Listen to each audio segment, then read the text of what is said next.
લાભ મળ્યો હતો અને કેવું આમ જોરદાર આમ મંદિર જોઈ આપણે અહીંયાથી જવાનું મન ન થાય એટલે એક વખત જોરથી બોલ્યો, બોલો શ્રી વિશ્વ વિનાયક મહાદેવની હર હર હર હર.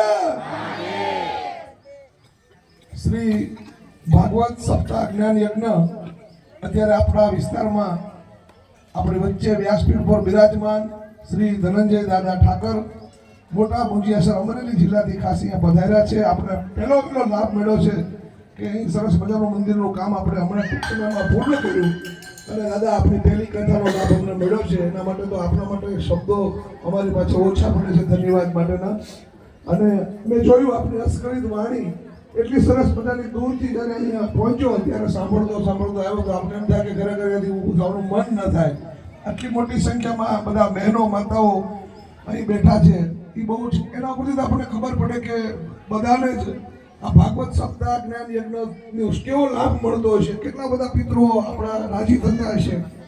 તો આપ બધા પોતાનો કિંમતી સમય લઈને અહીંયા આવ્યા છો એના માટે ખૂબ આનંદ થાય છે. મંદિરના શરૂઆતના કામમાં નૈનાબેન ને આપણા પૂજારી જલ્પાબેન ને પરેશભાઈ ને રમેશભાઈ ને રતિભાઈ ને જસ્મીનભાઈ ને ઘણા બધા નામ તો મને મોઢે યાદ રહી ગયા છે કે આ બધા મહેનત બહુ જ કરી છે. તો એ સિવાયના પણ ઘણા બહેનોએ બહુ આમાં ધ્યાન દીધું છે. કેટલી બધા આના વિડીયો બધા તમારા ગ્રુપમાં હું એક જોડાયેલો છું એટલે મને બધા મળતા હોય છે. મારું નામ રાજેન્દ્રસિંહ ગોહિલ છે અને અહીં ભાવનગર પોલીસમાં આસિસ્ટન્ટ પોલીસ સબ ઇન્સ્પેક્ટર તરીકે નોકરી કરું છું. અહીં બાજુમાં સ્વપ્ન સૃષ્ટિ સોસાયટીમાં રહું છું. એટલે આ તમારું જ્યારથી આ કામ થતું હતું ત્યારથી અમારા મિત્ર આકાશભાઈ શર્મા છે, તેઓ અમેરિકા રહે છે અને એમને પણ ત્યાંથી આપણા દાદાના કાર્ય માટે પોતે સહયોગી બન્યા હતા.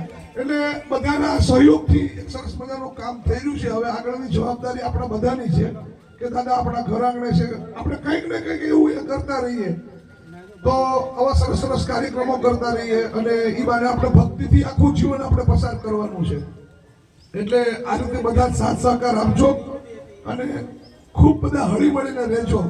બસ એટલું જ કહેતા આવડે છે એટલે બધાના ઉપર આપણા ભગવાન દાદાના આશીર્વાદ રહે અને એમના આશીર્વાદથી આપણો પરિવાર આપણો સુખી શાંતિ અને સમૃદ્ધિમય બને એવી હું પ્રાર્થના કરું છું. બીજું અહીં કૈલાસ ચેરિટેબલ ટ્રસ્ટ નામની અમે એક સંસ્થા ચલાવીએ છીએ. ગરીબ બાળકોને જમાડવા જઈએ છીએ, પછી ગૌશાળાની અંદર ગૌ માતાને ચારો નાખવા જઈએ છીએ. તો આ બધું આપણે અંદરથી નીકળે છે.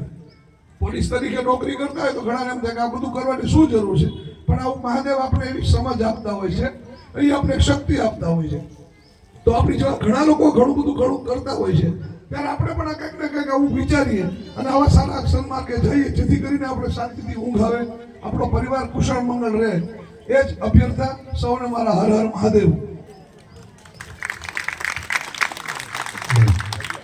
ખૂબ અમને સારી